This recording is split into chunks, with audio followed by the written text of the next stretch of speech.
pasal 8 ayat 18 sampai pada ayat yang ke-30. Kita akan baca bersama-sama malam ini. Hitungan 1 sampai 3. 1, 2, 3. Sebab aku yakin bahwa penderitaan zaman sekarang ini tidak dapat dibandingkan dengan kemuliaan akan pada kita. Sebab dengan sangat rindu seluruh makhluk menantikan saat anak-anak Allah dinyatakan. Karena seluruh makhluk telah ditaklukkan kepada kesetiaan, bukan oleh kehendaknya sendiri, tetapi oleh kehendaknya Dia yang telah menaklukkannya. Tetapi dalam pengharapan karena makhluk itu sendiri juga akan dimerdekakan dari perbudakan kebinasaan dan masuk ke dalam kemerdekaan kemuliaan anak-anak Allah. Sebab kita tahu bahwa sampai sekarang segala makhluk sama-sama mengeluh dan sama-sama merasa sakit bersalin. Dan bukan hanya mereka saja, tapi kita yang telah menerima karunia suruh Roh itu menantikan pengharapan sebagai anak-anak, yaitu pembalasan tubuh kita. Sebab kita diselamatkan dalam pengharapan, tetapi bukan pengharapan lagi. Sebab sebagaimana orang masih mengharapkan apa yang dingin, tetapi jika kita mengharapkan apa yang tidak kita lihat, kita menantikannya dengan tekun. Demikian juga Roh membantu kita dalam kelemahan kita. Sebab kita tidak tahu bagaimana sebenarnya harus berdoa, tetapi Roh sendiri berdoa untuk kita kepada Allah dengan keluhan-keluhan yang tidak terucap. Dan Allah menyelidiki hati nurani, mengetahui maksud, yaitu Ia sesuai dengan kehendak Allah, berdoa untuk orang-orang kudus. Kita tahu sekarang bahwa Allah dulu bekerja dalam segala sesuatu untuk mendatangkan kebaikan bagi mereka yang mengasihi, yaitu mereka yang terpanggil sesuai dengan rencana Allah. Sebab semua orang yang dipilihnya dari semula, mereka juga ditentukannya dari semula untuk menjadi serupa dengan gambar anaknya, supaya ia anaknya itu menjadi yang sulung di antara banyak saudara. Dan mereka yang ditentukannya dari semula, mereka itu juga dipanggilnya. Dan mereka yang dipanggilnya, mereka itu juga diberikannya, dibenarkannya. Mereka yang dibenarkannya, mereka itu juga dimuliakannya.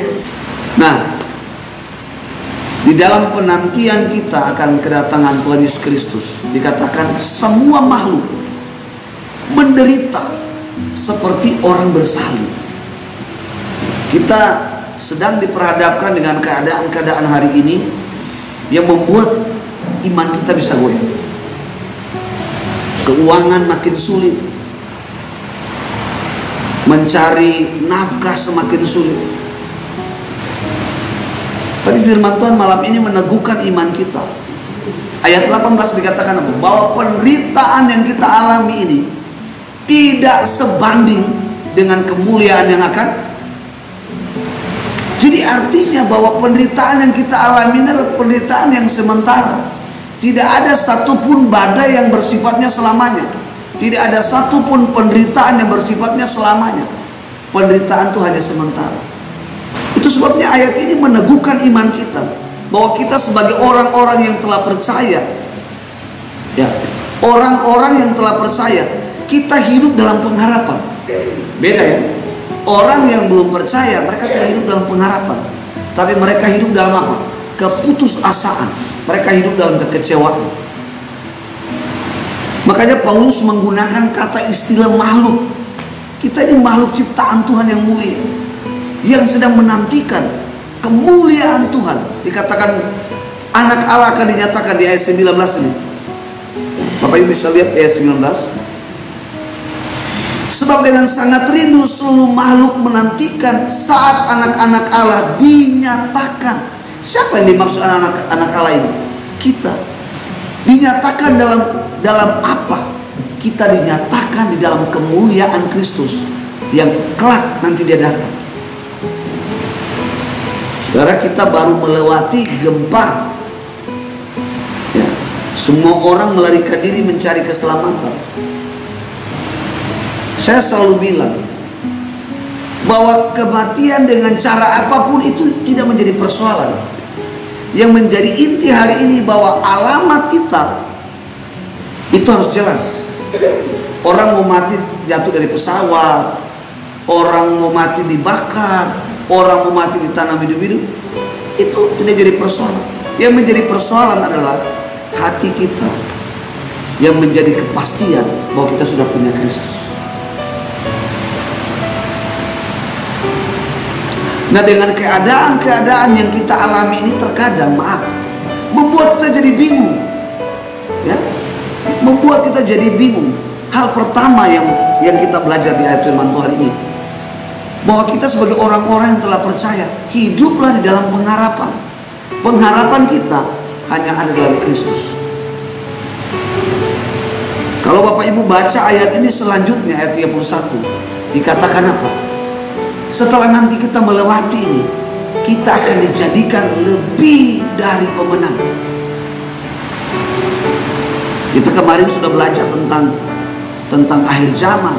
Kita sudah belajar bagaimana kriteria kita mengalami pengangkatan. Nah, ini sebetulnya seri yang kita akan bahas malam ini. Hiduplah dalam pengharapan. Mungkin saudara lihat di luar sana banyak hal yang terjadi, tapi kita punya Tuhan. Kita punya Yesus yang tidak pernah meninggalkan kita. Saya tidak tahu hari ini, beberapa hari yang lalu ada sebuah berita yang diumumkan di media TV, kata Isa Al-Masih itu diubah oleh Menteri Agama, Kementerian Agama, dan itu disepakati oleh Presiden menjadi Yesus Kristus. Artinya bahwa firman Tuhan yang kita baca ini menandakan bahwa waktu Yesus untuk datang kedua kali tidak lama lagi. Itu sebabnya saya sebagai hamba Tuhan, sebagai gembala yang Tuhan percayakan untuk mengembalakan, saya mendorong dengan semangat, dengan sukacita, persiapkanlah diri kita, karena Tuhan Yesus tidak lama lagi datang. Ya. Yang kedua, orang yang hidup dalam pengharapan, di dalam ayat dikatakan apa? Mereka akan hidup dalam tekun. Tekun, kalau kitab Yakobus pasal pertama dikatakan orang yang tekun, hidup dalam tekun adalah orang yang tahan uji. Artinya apa? Kita sudah terlatih dengan penderitaan cuma hal bersifatnya hal lahiriah. Cuman soal beras tidak ada, uang tidak ada, kita sudah teruji. Nabi-nabi dahulu mereka juga mengalami hal yang sama. Bapak Ibu bisa perhatikan ada satu orang nabi, ya, namanya Nabi Elia. Di dalam pemberitaan kebenaran, orang melawan dia sampai dia bersembunyi di tepi sungai Eri. Tidak punya makan berbulan-bulan. Dia berdoa. Bayangin saudara, Tuhan izinkan untuk dia mengalami tidak punya makan. Tapi Nabi Elia tidak pernah berhenti untuk terus berdoa. Nabi Elia terus tekun di dalam pemberitaan Injil. Sebagai seorang nabi yang dipilih dan diutus Tuhan untuk memberitakan kepada bangsa Israel, tidak berhenti. Makanya saya mau bilang Bapak Ibu, kita sebagai orang tua jangan pernah berhenti ceritakan kebaikan Tuhan. Nah, Bapak Ibu saudara-saudaraku yang dikasih dan diberkati oleh Tuhan, bertekun. Kita belajar mempersiapkan diri, merenungkan apa yang salah dalam hidup ini, persiapkan hidup ini dengan baik-baik. Kadang kalau Bapak Ibu nonton tentang pengangkatan di akhir zaman, itu kita lagi duduk begini, tiba-tiba orang hilang, ya tinggal baju. Kita dalam sekejap mata diubah dalam tubuh kemuliaan. Itu yang Paulus bilang. Hari ini kita samar-samar. Artinya begini, kita nggak tahu apakah Israel terangkat, apakah istri saya terangkat, apakah Valerie terangkat, apakah anugerah terangkat, tidak ada yang tahu. Tetapi orang yang sudah mempersiapkan dirinya dengan tekun, hidup dalam pengharapan, apapun yang terjadi dia percaya bahwa di balik semua ini ada rencana Tuhan. Yang ketiga, di dalam ayat ini kalau Bapak Ibu lihat ayat 26 dikatakan begini, demikian juga Roh membantu kita dalam kelemahan kita, sebab kita tidak tahu bagaimana sebenarnya harus berdoa, tetapi Roh sendiri berdoa untuk kita kepada Allah dengan keluhan-keluhan yang tidak terucapkan. Ayat 27, dan Allah menyelidiki hati nurani, mengetahui maksud Roh itu, yaitu bahwa ia sesuai dengan kehendak Allah berdoa untuk orang-orang kudus. Ini luar biasa.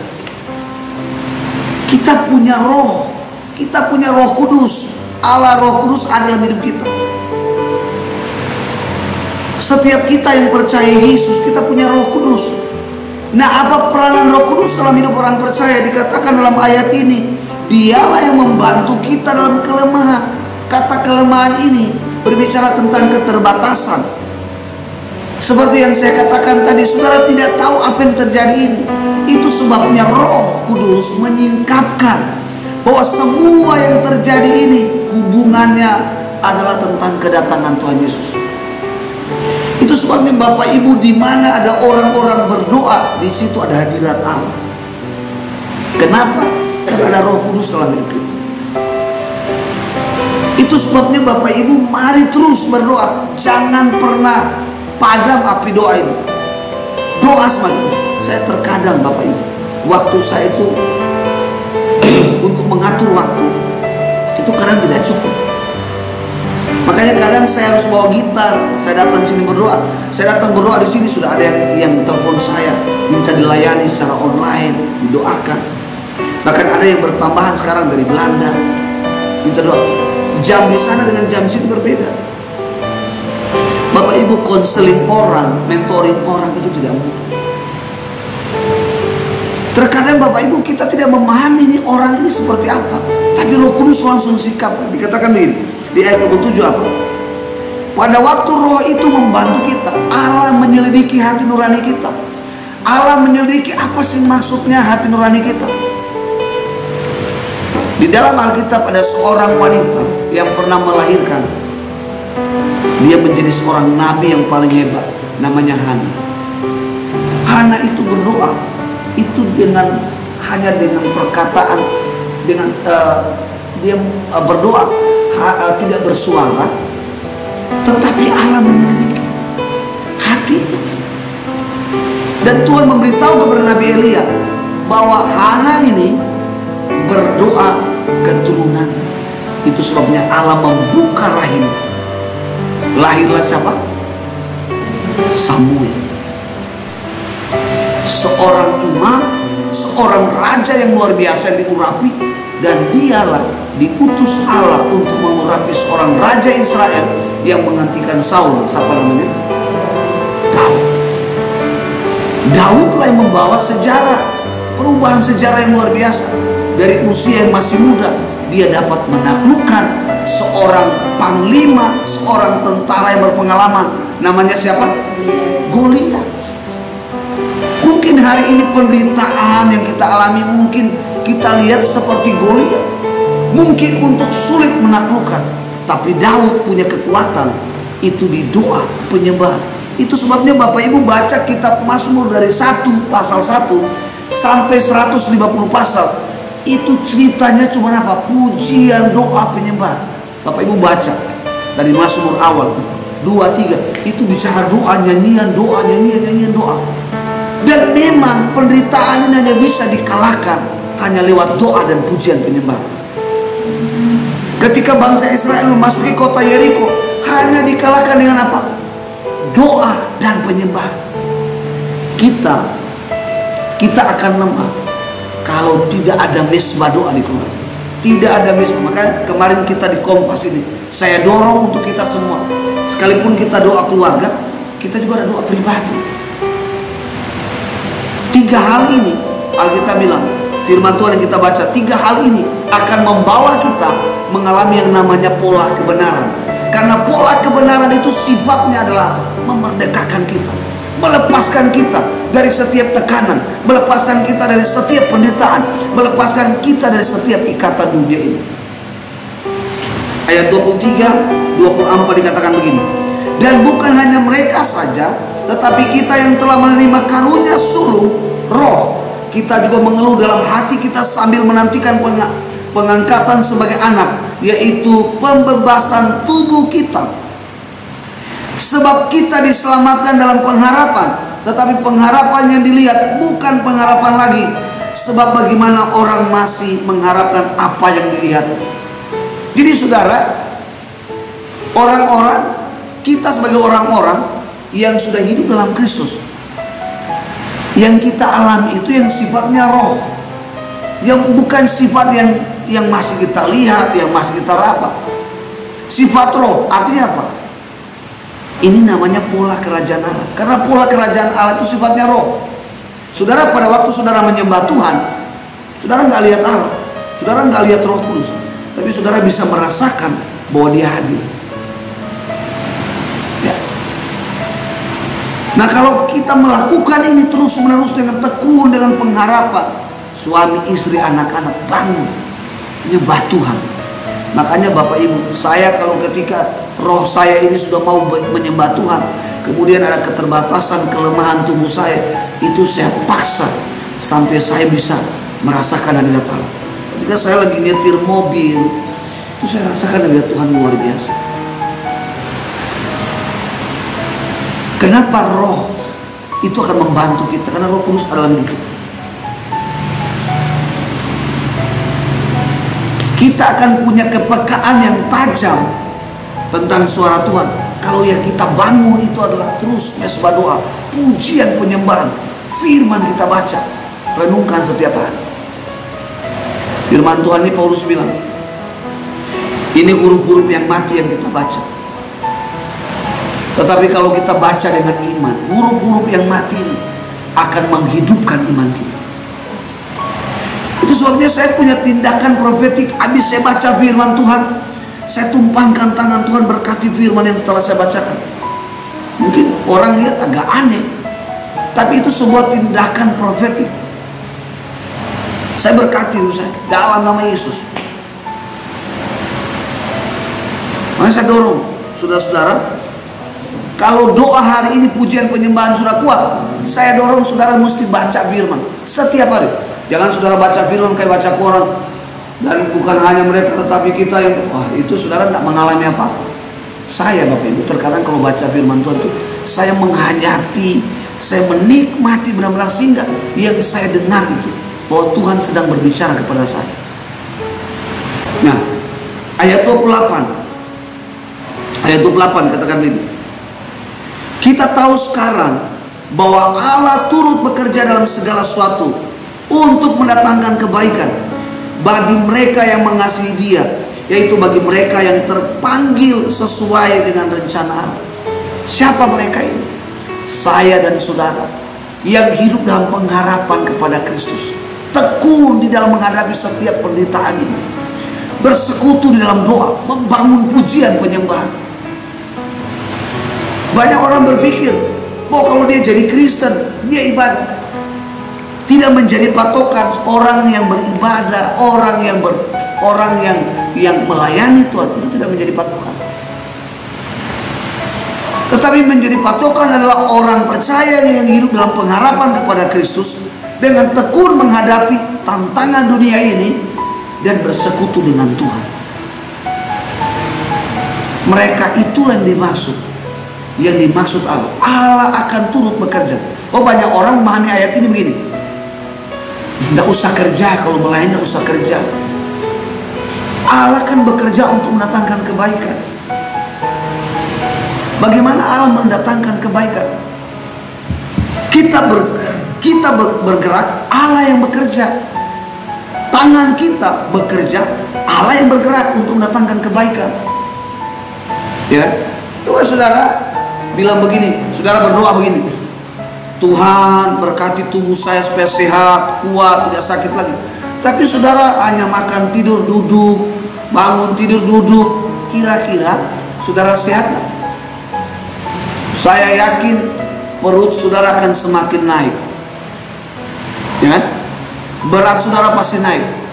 Tapi kalau saudara ingin Tuhan berkati, saudara atur pola makan dengan teratur, rajin olahraga, ya, sehat. Kita bekerja, Allah turut mendatangkan apa? Kebaikan. Tubuh jadi sehat, jantung normal, liver normal. Tapi kalau saudara tidak menggerakkan, bagaimana Allah mendatangkan kebaikan? Dan dikatakan orang-orang demikianlah orang-orang yang dipanggil. Perhatikan kata dipanggil. Maka dalam kitab bilang, banyak yang terpanggil tapi sedikit yang terpilih. Kenapa sedikit yang terpilih? Karena mereka tidak hidup dalam pengharapan. Mereka tidak tekun menghadapi ini. Mereka tidak bersekutu. Dipilih berarti diseleksi. Masuk enggak ini? Masuk enggak ini? Diseleksi itu lewat ujian. Saudara kalau tes CPNS itu diseleksi ujian, ya kan? Saya pernah lihat kalau orang tes security, itu baru tes security. Wow, bukan hanya pendidikan, dites fisiknya. Begitupun saudara jadi TNI, jadi polisi, tidak hanya dites secara ilmiah, fisiknya dites, lari. Jadi kalau dia tidak mencapai pada kriteria, kalau tidak mencapai pada ketentuan, tidak bisa jadi TNI. Tapi dunia punya cara, sogok, bayar. Nah kita sebagai anak-anak Tuhan, kita nggak boleh punya pola demikian. Itu namanya mental apa? Mental pengemis. Kita kara, kita berhasil, tapi bukan dengan cara Tuhan, tapi kita berhasil dengan cara apa? Dengan cara sesat. Ayat 29, sebab semua orang dipilihnya dari semula, mereka juga ditentukannya dari semula untuk menjadi serupa dengan gambar anaknya, supaya ia anaknya itu menjadi yang sulung di antara banyak saudara. Yesus yang menjadi yang terutama, yang sulung, yang menjadi prioritas dari semua orang-orang percaya. Ayat 30 ditutupnya. Dan mereka yang ditentukannya dari semula, dan mereka dipanggilnya, mereka itu juga dibenarkannya. Dan mereka yang dibenarkannya, mereka itu juga dimuliakan. Saya dan saudara, satu kelak nanti Allah akan memuliakan kita. Bagaimana Allah memuliakan kita? Allah akan berkata, hai anakku yang setia, engkau telah hidup dalam pengharapan, engkau telah setia dengan tekun menantikan kedatangan. Engkau begitu setia tekun bersekutu, sekalipun keadaanmu susah, keadaanmu menderita. Hai engkau hambaku yang setia, engkau tekun dalam melayani, engkau tekun setia dalam segala hal. Kita diundang masuk ke dalam meja kudusnya Tuhan. Kita dipakaikan mahkota, kita diberi kemuliaan.